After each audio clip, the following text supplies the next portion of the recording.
मैं रिशाद फातिमा क्लास 9 की स्टूडेंट ज़मीं से आसमां की तरफ परवाज़ करती हूँ। ज़मीं से आसमां की तरफ परवाज़ करती हूँ। खुदा का नाम लेकर इस तकदीर का आगाज करती हूँ। ज़मीं से आसमां की तरफ परवाज़ करती हूँ। ज़मीं से आसमां की तरफ परवाज़ करती हूँ। खुदा का नाम लेकर इस तकरीर का आगाज करती हूँ।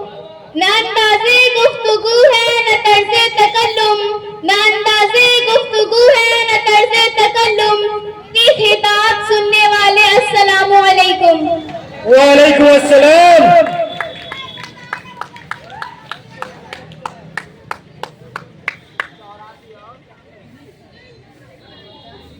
जब परा वक्त चमन पे तो लहू हमने दिया, जब परा वक्त चमन पे तो लहू हमने दिया।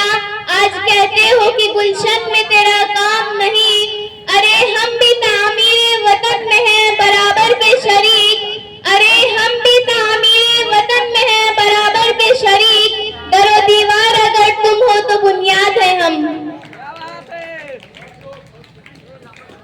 लबों पर हम सजा कर आयते कुरान निकले हैं, लबों पर हम सजा कर आयते कुरान निकले हैं। वतन पर मरने मिटने का लिए अरमान निकले हैं। जमाना अगर तुला है जान लेने पर तो क्या डरना, हथेली पर सजा कर हम भी अपनी जान निकले हैं। आज से 77 साल पहले हमारा मुल्क अंग्रेज जालिमों के पंजे इस्तिबदाद से निजात पाया था। उसकी खुशी में हम हिंदुस्तान की आजाद का जश्न मनाकर अपने वतन पर शहीद होने वाले तमाम शोहदाए वतन को खराज अकीदत पेश करते हैं। मैं मुख्तसर रोशनी इस बात पर डाल रही हूँ कि जालिम अंग्रेजों ने हमारे मुल्क पर क्यों और कैसे कब्जा जमाया और फिर वह हम हिंदुस्तानियों पर क्यों जुल्म ढाए। हमारा मुल्क कभी सोने की चिड़िया कहा जाता था और वह सिर्फ इसलिए कि हमारे मुल्क में तमाम मज़ाहिब के लोग अपने अपने मजहब पर चलकर मिलजुल कर रहा करते थे। ये बात दुनिया के कई मुल्कों को गवारा न हुआ और कई मुल्क जिसमें हाईलैंड, पोलैंड और इंग्लैंड शामिल थे, हिंदुस्तान की यकजहती को खत्म करने के लिए ताने बाने बनने लगे, क्योंकि किसी मुल्क की ताकत उसकी यकजहती हुआ करती है। लिहाजा उस सोने की चिड़िया के बहुत से दुश्मन तरह तरह की तदबीरें करके हिंदुस्तान पर कब्जा करने के लिए आपस में लड़ने लगे, जिसमें इंग्लैंड कामयाब हुआ और उसने तिजारत के बहाने हिंदुस्तान में अपनी जड़ें मजबूत की। सबसे पहले कोलकाता में अंग्रेजों ने अपने तहफ़्फ़ुज़ के बहाने फौज लाना शुरू कर दी।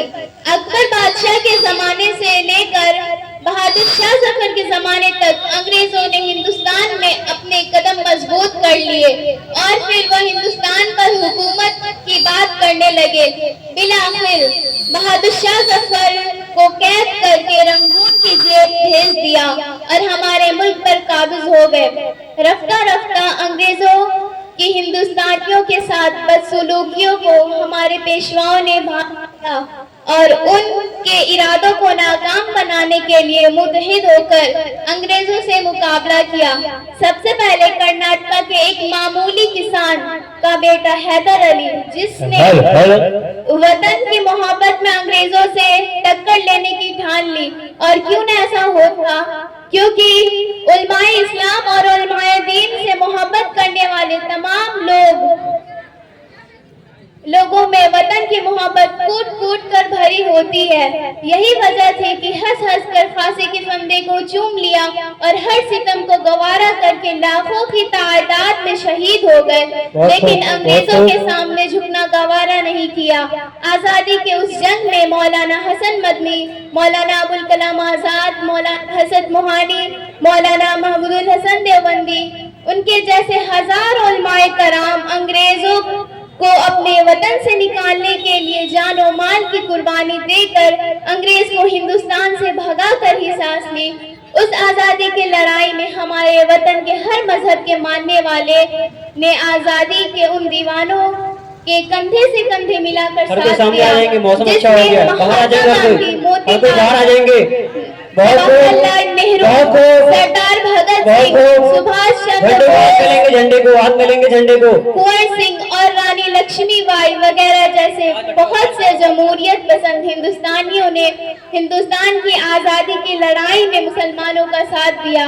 आज हम इन्हीं शोहदाए वतन जिनमें शहीद टीपू सुल्तान का नाम भी सरफहरिस्त है, बड़े एहतराम के साथ याद करके उन्हें खराज अकीदत पेश करते हैं और ये अहद करते हैं कि उन्हें वतन की सालमियत के लिए मुतहिद होकर हर बुराई का मुकाबला करेंगे और अपने वतन पर हर दम मरने मिटने को तैयार रहेंगे इंशाअल्लाह। इस देश के जर्रे जर्रे को हम अपनी खून से सींचेंगे, इस देश के जर्रे जर्रे को हम अपनी खून से सींचेंगे। अल्लाह की कसम इस धरती को गुलजार बनाकर दम लेंगे। हिंदुस्तान जिंदाबाद। वेल परफॉर्म, बहुत खूब।